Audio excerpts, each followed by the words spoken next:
Hakuna jambo ambalo mwanadamu anaweza kulitaka na likashindikana kama ataondoa hofu. Najua hujanielewa. Kila kitu kwa mwanadamu kinawezekana endapo akiondoa mashaka. Nataka nikwambie kitu ya kwamba Mungu anaenda na wanaomwamini, na anaongea na wanaomwamini.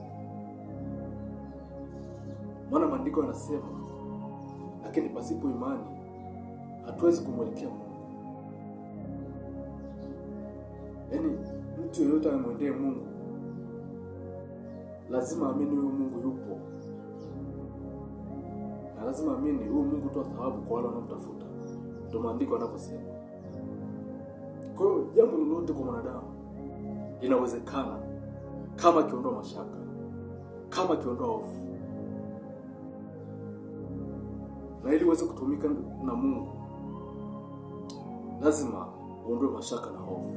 Maana moja ya silaha ambayo adui anatumia kudidimiza watu wa Mungu, anatia misi na mashaka. Akishatia misi na mashaka ndani yako, anakuwa ameharibu kila kitu.